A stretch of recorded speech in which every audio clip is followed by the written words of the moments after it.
everyone, it's DJ here. Welcome to the last installment of my medical retirement series. Of course, as things come up, I will post additional things, but this is the end of the official episodes. So congratulations on making it this far. So let's talk about the last topic we have. Let's say you're finally at the end of it all. The medical boards are over, you have a rating, or you don't. There's medical retirement of some sort. Either you've been separated from service or you've been retired. Some sort of outcome has finally happened. But what if there's a problem? What if you didn't have a fair hearing, or there's evidence that you have found that could have led to higher ratings had it been available at the time? Well, what do you do? Is there an option? Well, fortunately, there is. There is such a thing called a Physical Disability Review Board. I know we've got a lot of boards going on with this, but unfortunately, at this level, that's how things do occur. You've got to get a group of specialists together, and not the E4s from the Army. A bunch of specialized people together to look at your stuff and determine what needs to be done. So there is a source of appeal for you. That's a good thing. Obviously, this isn't something that you would use willy-nilly, but if you do have a legitimate grievance, such as evidence that wasn't available at the time that would have impacted the outcome, this is certainly an avenue for you to take. Now, each branch of service has its own version of this, because this is required by federal law. I've posted some information about each one in the reference section of this episode, so take a look at that. This is by no means an exhaustive list, of course. There's a lot of information about these boards out there on the internet, and I've accumulated just a small amount of that, but it is enough to point you in the right direction.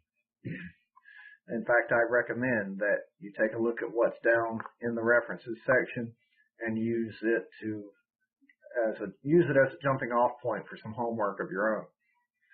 Now, for starters, I'm going to talk about two of these boards in the Army. The Army decided to break this apart and do things their own way, but that's what each branch of service does, right? So the Army has, first of all, the Army Physical Disability Review Board, or APDR, and this board examines the results of previous medical boards.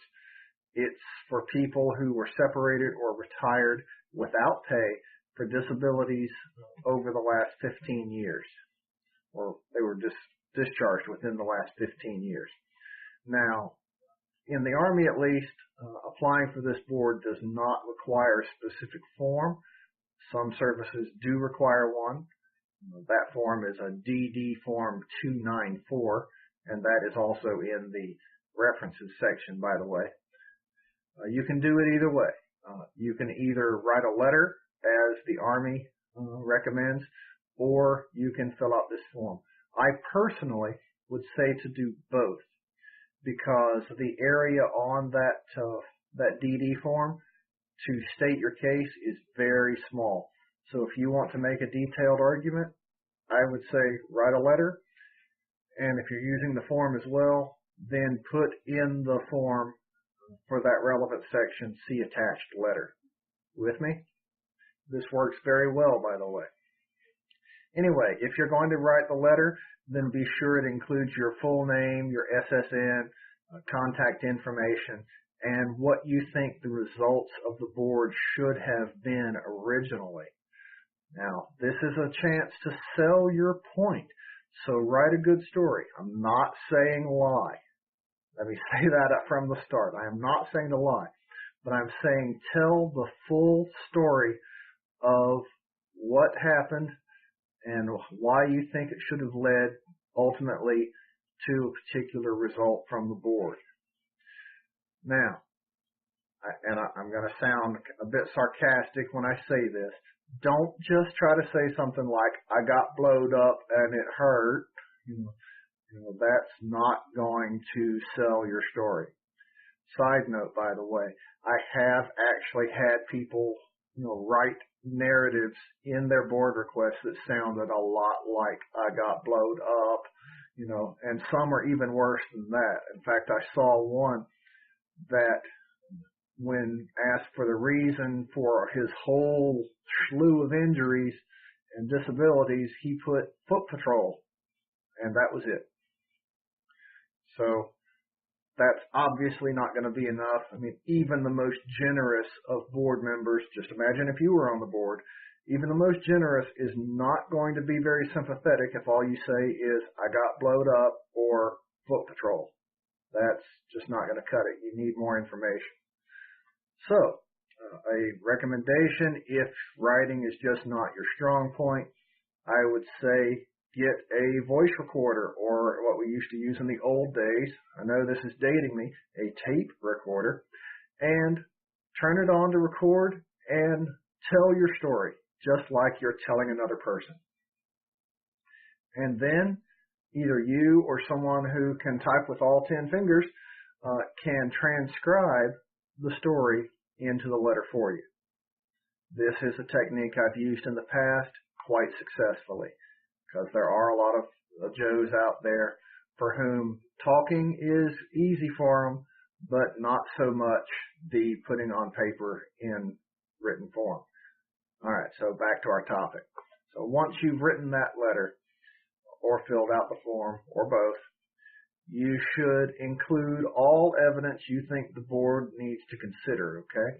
This is often going to be what you sent to the original medical board, plus anything that should have been there at the time. This is not the time to present new stuff. This is only for evidence and documentation that the board should have seen originally. So keep that in mind. Now let's move on to the other type of board that the Army does. This one is called the Army Disability Rating Review Board, or ADRRB. This board only reviews the cases which are seeking a higher rating for disability pay purposes. And when I say rating, I mean, of course, military rating, not VA. Now, except for having modified the opening sentence of what I'm about to read to you to make it a little more understandable, here is a quote directly off the board's website about who is eligible to apply for the rating review board. Quote, or almost quote, if you have a disability retirement order and seek a higher disability percentage, you may apply if the reason is your original retirement was based on fraud or a mistake of law, you were not granted a full and fair hearing when you made a timely demand for such a hearing, or you have substantial new evidence which, by due diligence, could not have been presented before the retirement decision and which would have warranted a higher percentage of disability. All right, so unquote, almost quote. Now, in English, that means that if you have a good reason to believe you were not properly rated during the medical board, or you have new information that was unavailable at the time, then you can make an appeal to this board. Like I said earlier, this is not the time to present evidence of new injuries that happened after the decision. That's all a separate issue. This is only for claims that you made previously, or maybe claims that you did not list previously because you didn't have the records to support them.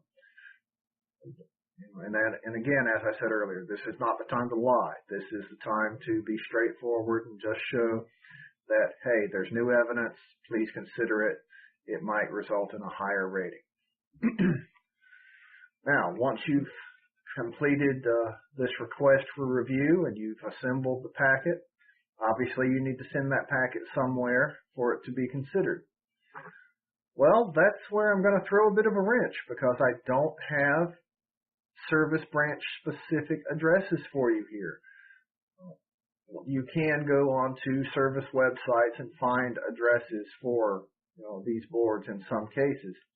But believe it or not, federal law has actually directed that the Air Force be the lead agency for all of these types of reviews. So you should actually send the packet to the Air Force. And I'll go ahead and read that, even though some of you might be listening to this in podcast form. It will be available on Friday when I post the article. In fact, I will post this address in the description for the video version of this and also in the description for the podcast. Now, some of this address is just letters, so I'm going to read them phonetically just so there's no misunderstanding, especially when you consider my accent.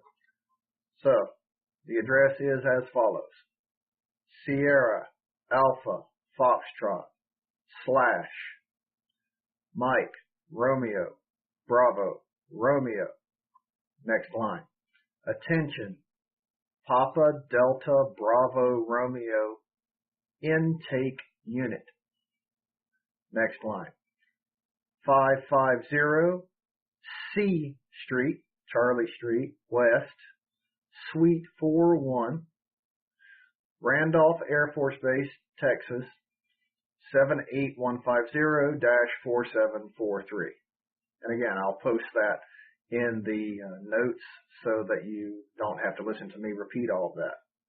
Now, the actual medical evaluation of your case is a joint venture, so don't worry about it just being Air Force guys looking at your stuff, you Marines and Army out there. Don't worry. You're going to get a fair hearing because this is a joint venture. The Air Force simply has the responsibility for tracking and reporting of these cases, not for the overall determination. Now, you probably were afraid, if you didn't see the timestamp on this video, that because of the topic, I was going to go a long time into this particular talk. Well, I'm not, because there is so much information about these boards out there that I could do easily 2 or 3 hours on this topic, but I don't want to bore you.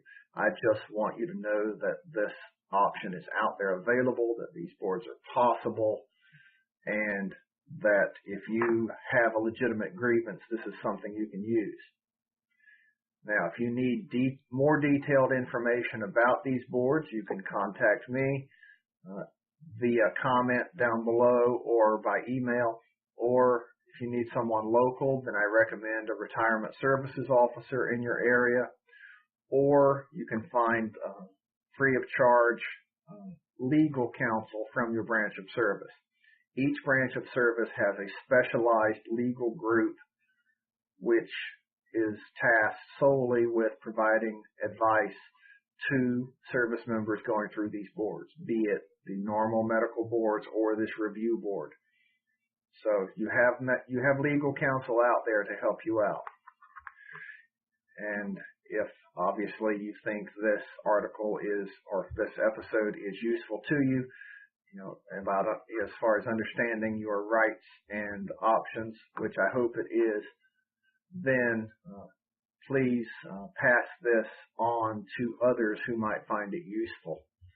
Also, if you have questions looming in your mind, then please drop them in the comments, like I said, or shoot me an email. I will absolutely find an answer for you and respond quickly. Now, again, if you thought this was useful, then please pass the information on. If you are new to this channel, this YouTube channel, then I ask that you go ahead and hit the like button for this video and any others you might watch, as well as subscribe. If you're listening in the podcast form, then please go to iTunes, and we are moving to a few other podcast venues as well. Please subscribe through whichever podcast venue you use.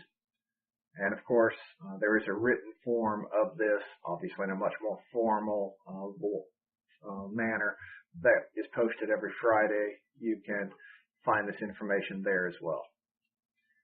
As always, I thank you for joining me, for being part of this audience, and for your comments and emails. They actually do help me generate a topic list and information for these videos and these podcasts. So, of course, I do thank you for that.